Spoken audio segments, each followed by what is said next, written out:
na si Willie Revillame. Yan ang reporting na kung saan lang.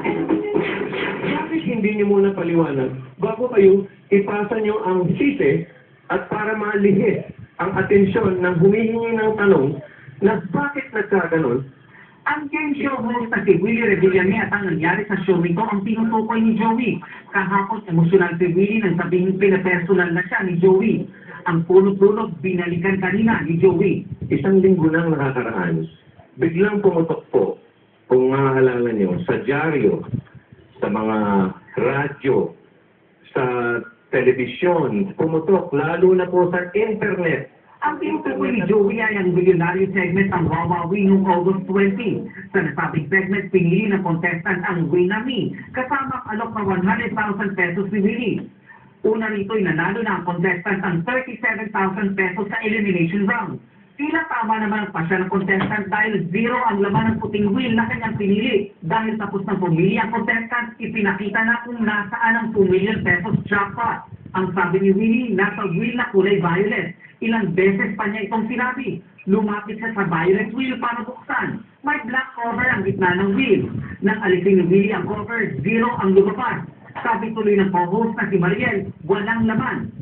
Sabi naman ni Willie, mali.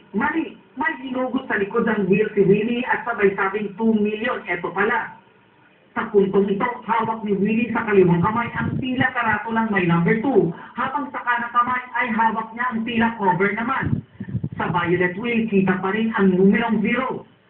Ito ngayon ang hamon ni Joey kay Willie. Kaibigan, para sa iyo to. Explain before you complain. Ganun lang po yan. Explain before you complain. At isa pa, importante sa lahat. Pag-aralan mong umiyak ng may luha. Yung mga taga-senado nga pala, binabati ko, nanonood. Alam nyo, inuuna niya yung hello, Garci. Bakit hindi niyo muna unahin itong hello, papi?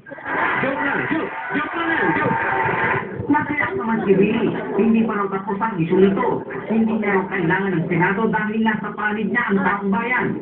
Ilang senador na rin ang nagpahayag ng intensyon na siyasatin ng pangyayari.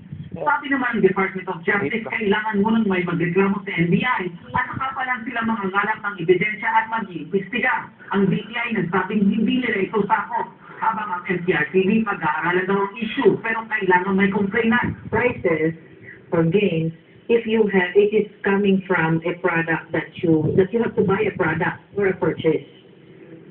You have to purchase and then you get a raffle ticket. That's the one that's covered by permit from DTI. Maaari na borderline morality yun.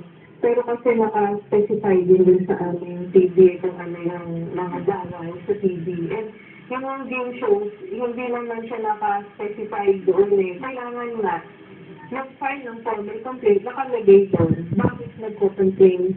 Ayon sa statement ng ABS-CBN, sinabi itong may diferensya sa pagkakadisenyo ng laro. May 2 numero sa isang wheel na nagsimula ng maraming tanong. Itinama din daw nila ito sa sumunod na araw. At wala raw silang intensyong imanipula ang resulta. Sa tono ni Joey De Leon, ilang hindi pa tapos ang banggaan. Salamat po! Salamat! Bukas, meron ba?